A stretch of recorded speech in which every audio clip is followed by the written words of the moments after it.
Puji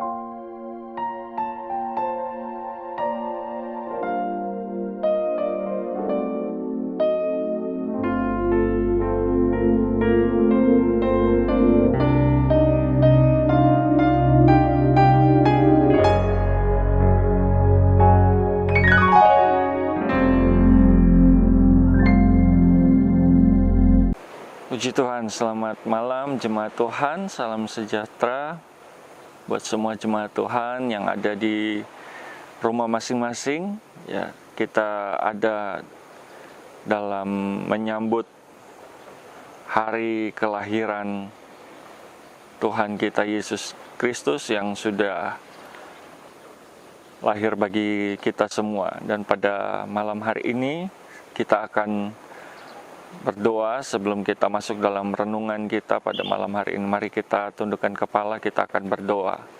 Terima kasih Tuhan, buat kebaikan Tuhan kami boleh ada sampai pada malam hari ini bersama-sama dengan keluarga kami. Kami ada dalam Tuhan perenungan firman-Mu, dan mari biarlah Tuhan firman-Mu terus menjadi kekuatan dalam kehidupan kami. Kami akan terima renungan firman-Mu pada malam hari ini dengan hati yang penuh ucapan syukur kepadamu dalam nama Tuhan Yesus Kristus. Haleluya. Amin. Ya, puji Tuhan. Malam hari ini kita ada dalam satu judul yang akan saya berikan. Ya, judulnya adalah tentang Heart of Christmas. Ya, dan malam hari ini kita bersama-sama, mungkin jemaat-jemaat Tuhan ada dengan keluarga sedang berkumpul, ya, malam yang berbahagia karena kita akan bersama-sama menikmati hari kelahiran Tuhan kita Yesus Kristus, ya. Dan pada malam hari ini saya akan mengajak kita membuka Alkitab kita yang terdapat di dalam Injil Matius pasal yang pertama ayat 19. Kita akan baca Matius 1 ayat 19. Karena Yusuf suaminya seorang yang tulus hati dan tidak mau mencemarkan nama istrinya di muka umum, ia bermaksud menceraikannya dengan diam-diam. Ya, saya akan membawa kita lihat ada beberapa tokoh malam hari ini yang berkaitan dengan peristiwa Natal. Ya, tentu kita semua tahu ada beberapa tokoh yang Alkitab catat yang turut juga firman Tuhan tulis, turut ada di dalam peristiwa Natal itu. Ya, tokoh yang pertama yang kita baca pada malam hari ini adalah Yusuf, ya, Yusuf suami dari Maria. Tokoh yang kedua ini adalah seorang yang luar biasa yang Tuhan juga pakai menjadi alat untuk kelahiran dari Tuhan Yesus Kristus. Ya, seorang Maria yang dikatakan dalam ayat ini di dalam Lukas 1 ayat 38, Maria katakan, kata Maria, sesungguhnya aku ini adalah hamba Tuhan, jadilah padaku menurut perkataanmu itu. Lalu malaikat itu meninggalkan dia. Ya, jadi Maria ini memiliki suatu hal yang luar biasa yang membuat dia dipilih oleh Tuhan. Kalau di dalam ayat-ayat sebelumnya, di dalam ayat yang ke-37 dikatakan firman Tuhan, sebab bagi Allah tidak ada yang mustahil.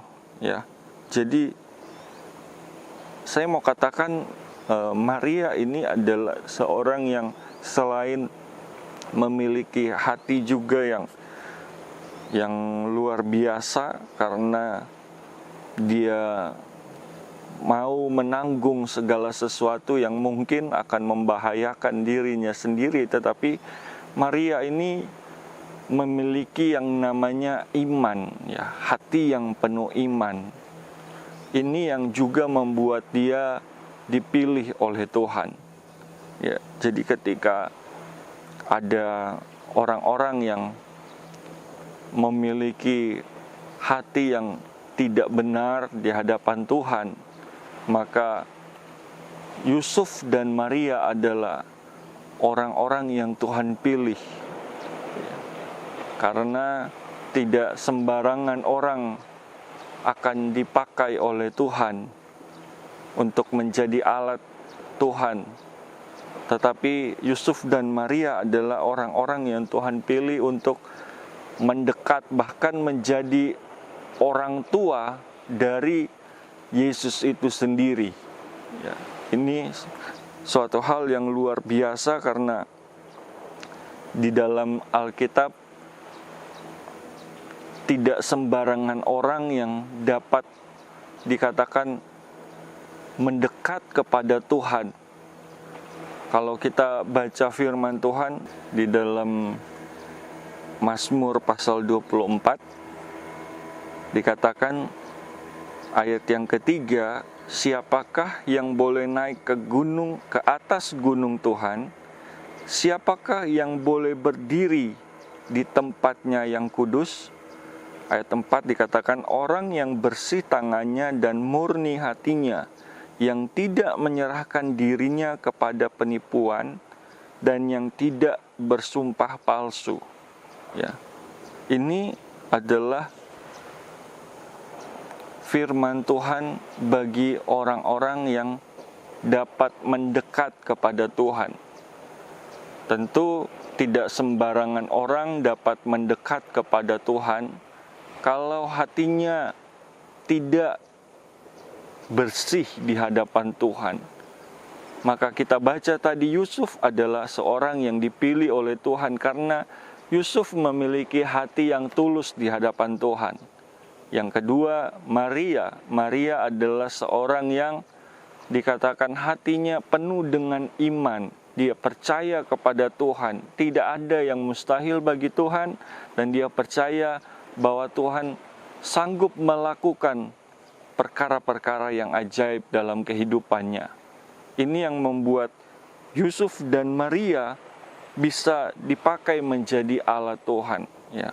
Oleh karena itu, untuk memiliki Heart of Christmas, ya, kita perlu memiliki hati yang bersih, hati yang jujur, hati yang dikatakan tadi kita tidak menyerahkan mulut kita, ya, dikatakan ayat yang keempat, orang yang bersih tangannya dan murni hatinya, yang tidak menyerahkan dirinya kepada penipuan dan yang tidak bersumpah palsu.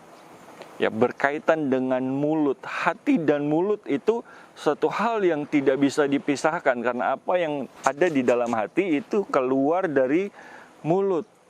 Ya, jadi orang yang bersih hatinya, ya, orang yang memiliki hati yang murni, itu juga akan terlihat dari perkataan-perkataannya. Jadi ini yang saya perlu sampaikan kepada jemaat-jemaat Tuhan lewat renungan kita pada malam hari ini. Melalui dua tokoh ini kita belajar ada orang yang memiliki hati yang tulus dan hati yang penuh iman. Dan tokoh yang ketiga yang saya akan bawa itu ada di dalam Matius